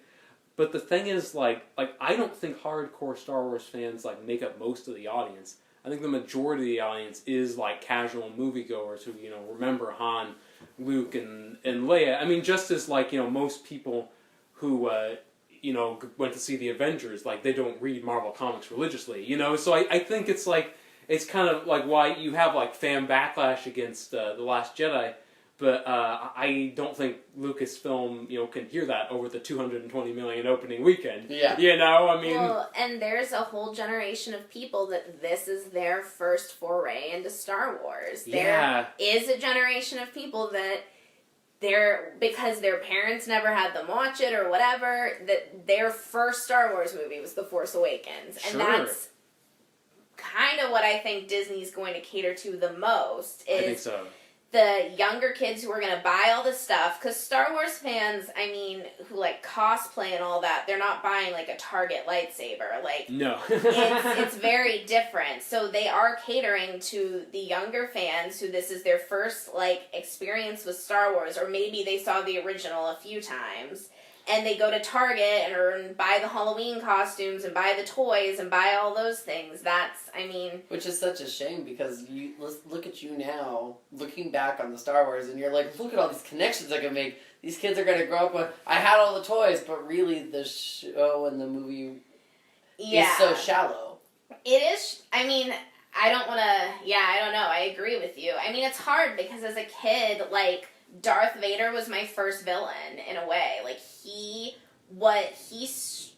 I feared him in a way that you don't have in these movies. There's no villain. Yeah. You're not afraid of Kylo Ren. No, I'm not. I wasn't afraid of Snoke's either, and his death I was so anticlimactic. The part that made me the most squirmish about Snoke was just the part where I was like, his breath looks like it really stinks. I know. Her face is really good. She can smell it, and it's gonna be bad. That was the most terrifying thing about Snoke for me. I was just like, man, his breath still looks like it's I know. Good. He looks like he has gingivitis. He looks like he has gingivitis. His breath is bad. Dude needs some lotion on his skin or something too. I know. He needs a Tic Tac and a he needs a Tic Tac and some Nivea. I know, something. But this all brings. I think this brings up some interesting stuff about what is Star Wars really? What is it? This thing that whether we're hardcore fans or just casual viewers that we keep coming back to. And when I was a kid, honestly, it was just the cool stuff that attracted me. I loved the Phantom Menace and Attack of the Clones because I thought Darth Maul and Jango Fett were the most badass characters ever. They're still cool. They're still awesome. But as I grew up, I realized, wait a second, these prequels they don't have good characters, they don't have a good story, and I was like, wait, these originals, okay, there's nothing as wild as that, three-way duel in the Phantom Menace, but there's a story.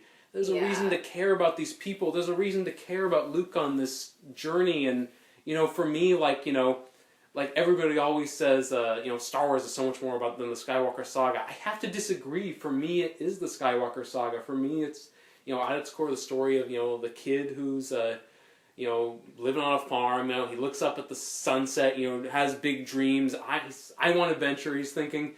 Then he goes out and he has adventure, and it ends with him, burning his father's body, going, man, you know, how stupid was that kid back then? You know, like, this is life. Life is, you know, it's loving, it's losing, and then it's coming back to, you know, again, that Ewok dance party where, you know, yeah, things are bad, but his friends are waiting for him, and his mentors are looking at him approvingly because, you know, yeah, he went against their wishes, but he blazed his own trail. He transcended them, and they, you know, they look on like, yeah, you did it, kid. And, you know, as much as that first trilogy was about, like, you know, Luke going from a boy to being a man, I wish this trilogy could be about Rey going from being a girl to being a woman, and I'm just not feeling it because I just don't think, like, I mean, what was even her trajectory in this film? I mean, it was... it was like she was going to learn, but then she learned nothing. Yeah, and then it turns out she already knew everything according to Yoda.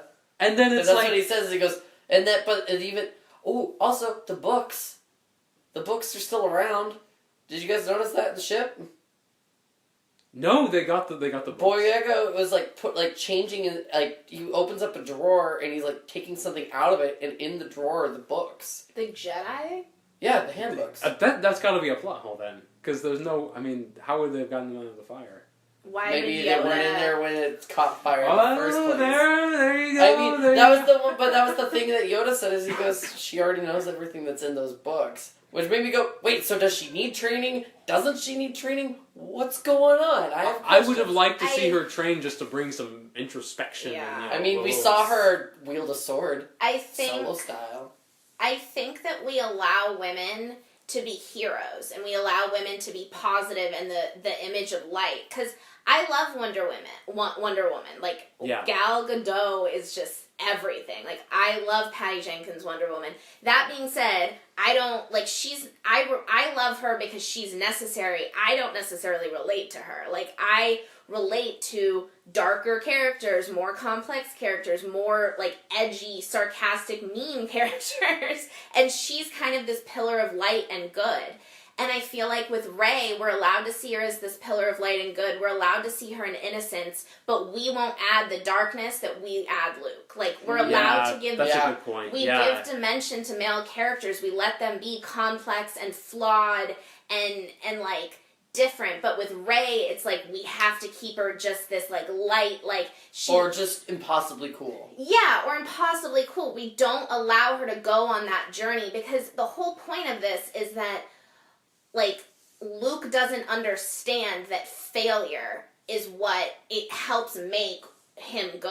Mm-hmm. But we don't allow her to fail. Sure. You know, we don't allow her to go through really anything except this connection, this meaningless connection with Kylo Ren that we gave, like, no meaning to in this movie. It's not like it turned out it was her brother, which would have been weird, or, you know, whatever it was. We didn't give anything. Snoke going, it was just, like, connecting them, like... Yeah. Which, by the way, if Snoke can connect the two... Why did he even need them at all anyway? And if Snoke is that powerful, how did Kylo Ren just, you know... Yeah. Well, also, Snoke is like, I can bridge... I know where Rey is. I'm going to bridge you to him. Like, what, like... But what I don't know where Luke Skywalker or Rey physically are. Yeah, like he's like, I know where Rey is. I can't see... Because that was the part, is Kylo's like, I can't see where you are. Like anything around you. So I can understand why Kylo couldn't, but I was like... But the man that has linked these two people's brains together, I was like, you can't, like... And you can also track people through hyperdrive, but you still can't... Okay. Yeah. What is... Like, then I would have rather had the explanation of, the reason I don't use the Force is because I'm too busy using the Force to cloak this entire planet at all times. Which is why I don't use the Force, because I'm using all of it all the time. Which would then make even more sense that he, like, cloaks the planet, astral projects, does his thing, and he's like... Oh shit, that was a lot. Like, then that would have made a lot more sense. It would have made a lot more sense. It. But if you think about it, The Empire Strikes Back is when Luke is at his lowest. Yes. He's disfigured at the beginning to cover up for Mark Hamill's real-life car accident. That's right, I forgot about He's that. He's disfigured in the beginning.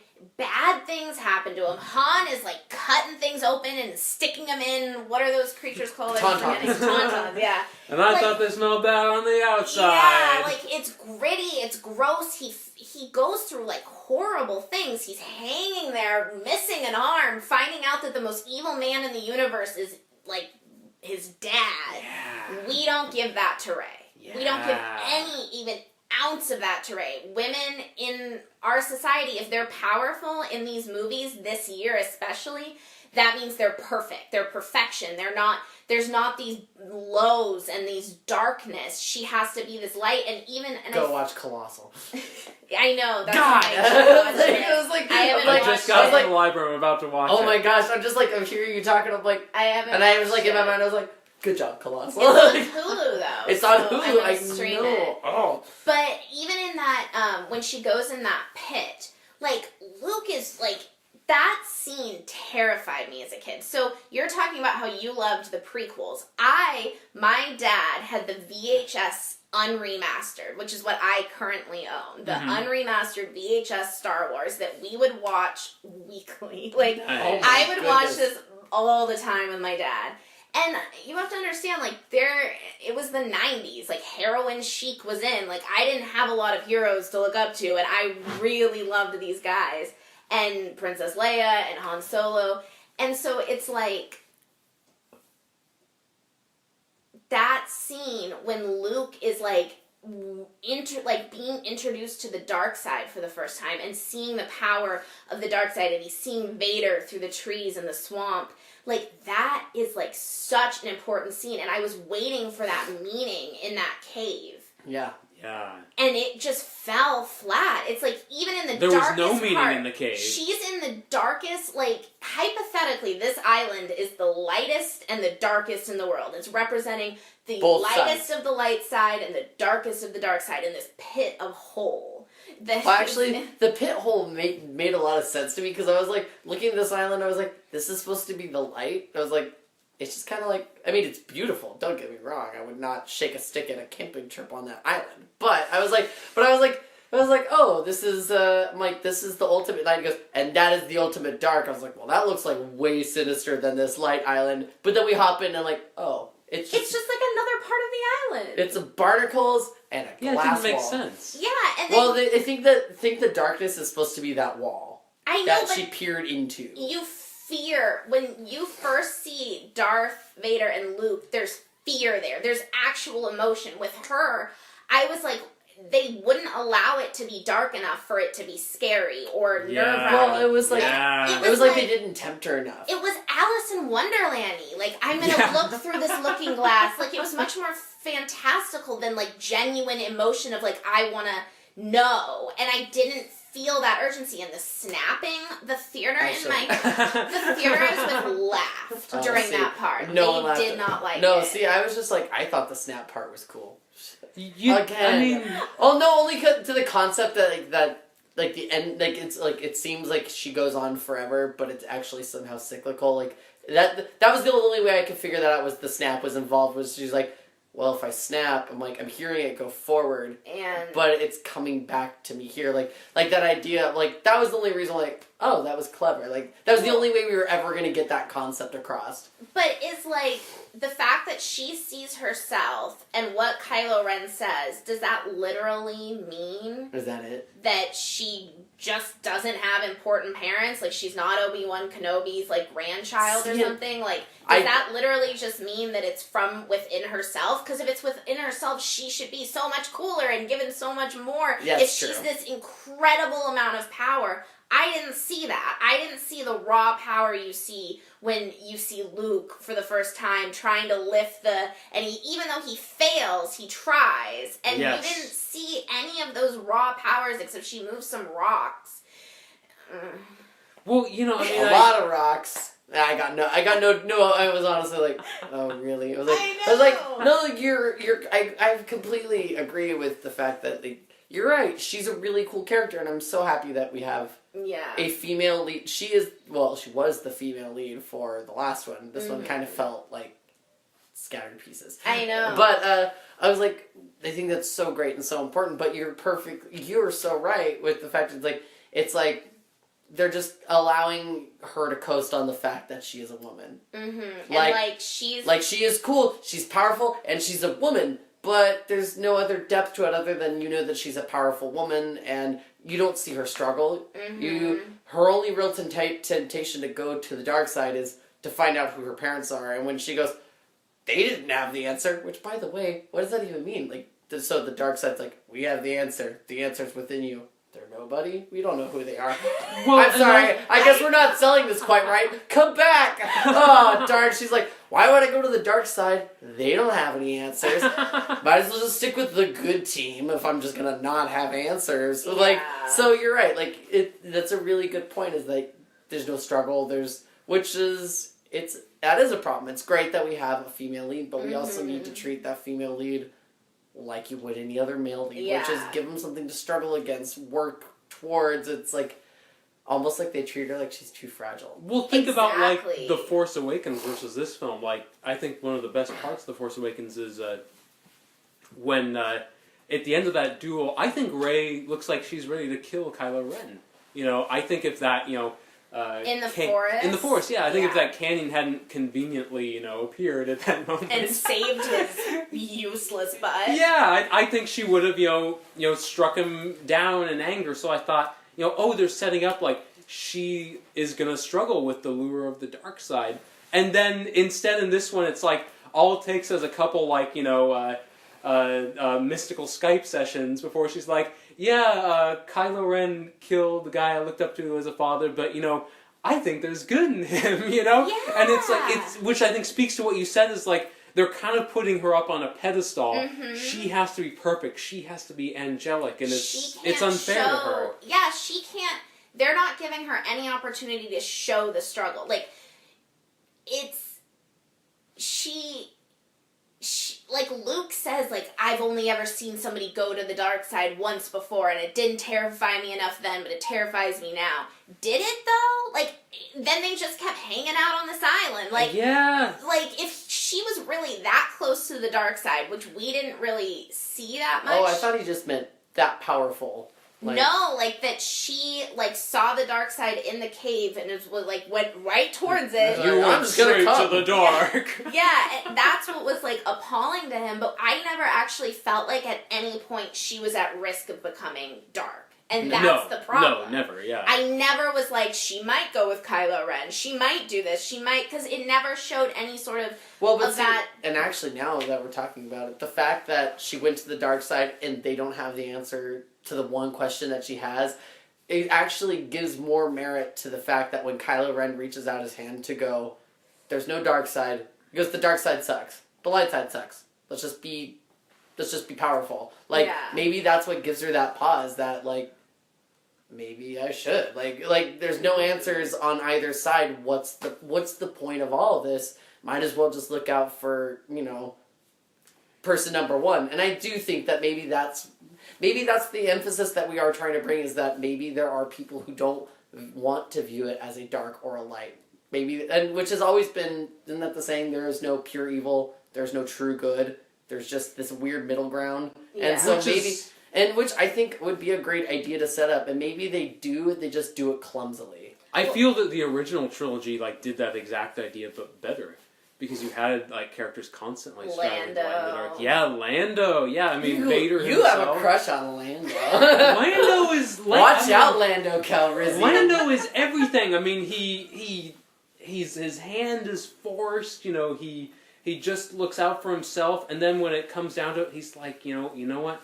I'm gonna give up my livelihood, my business, everything. I'm gonna give it up to just save a couple people. You know, I'm gonna take a stand. I do a whole podcast about Lando. You probably will. 2 years, 2 years next year when we get that Han Solo movie. The Solo with what's his name? Alden Ehrenreich. No, and Donald Glover as Lando. Donald Glover. I was like, Donald Glover as Lando. Oh. I keep wanting to call him Childish Gambino. Although I can only remember one at a time. When I remember that his name is Donald Glover, I will forget his rapper name for a while, and then we'll just switch back. Honestly, though, when you said Solo, I really thought you were talking about a movie about, like, Solo cups. Oh, my goodness. I'm waiting for that trailer. We'll get the trailer for the Han Solo movie, and then the Han Solo movie made from Solo cups. I think BuzzFeed, I think you got your video till a year from now. Oh my gosh, yeah. Get on it. I think it's about time to wrap up, but before we do, any final words? Last words? On The Last Jedi? Oh. I would say I would check. I mean, obviously, if you like Star Wars, go see this movie. You probably already have. I mean, I think it's good for a casual watcher, and I mean, maybe Rian Johnson does a few things incorrectly in this movie, but one of them I don't believe is style, and I think it's stylistically it's a breath of fresh air, and I'll be there for the next movie. I was going to see the movie. This one could have been terrible, and I'd probably still see the next one. I'm a lemming. That's what they're counting on. But, I mean, I think that don't get applies me to all of wrong. us Don't here. get me wrong. Like if DC has taught me anything, you got to make 4 terrible movies in a row before I'm like, okay, that's it. I'm not buying another ticket to your movie. I can't allow this.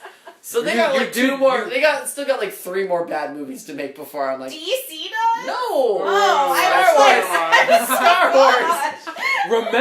Remember your vow not to see Aquaman unless Mo likes it. Oh, it's true. If James Mo likes Wan, though. That's true. Again, I have hope. We're not I have even going to hope. talk about this because all of the elements in every DC movie make you go, yeah, okay, that could work, and that somehow they don't. They just don't. We're not going to talk about this. Alec Terry, Hannah, take it away. Okay. Oh.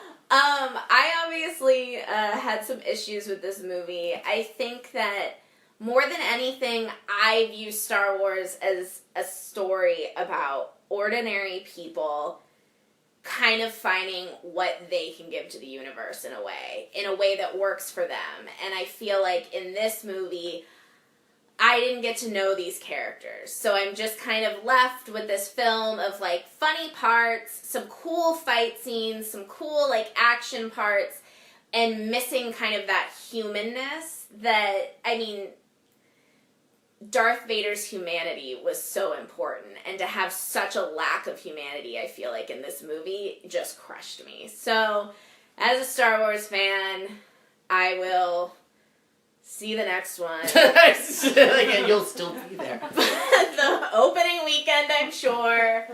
But this movie doesn't come close to... It doesn't bode well for the future. No, and I like worry... the immediate future. Yeah, I'm worried about trying to wrap up all of these characters we barely know in one more movie, especially when the run times just keep getting longer. This is one's so even weird. Longer than Attack of the Clones, you know? I know. Well, which is so weird that it's longer, yet they somehow did not manage to give you any character development. I know. Like, you had 2.5 hours. Well, it's because there were so many characters. I know. I kept waiting. Oh, and then we introduced some new characters. Don't worry, though. We killed off some classic no-name characters. R.I.P. Akbar. I'm so sad. I know. Oh, it was a trap. It really was this time. The whole thing's a trap. My last word on this, I mean, I remember back when I was so young that I was actually excited for Revenge of the Sith.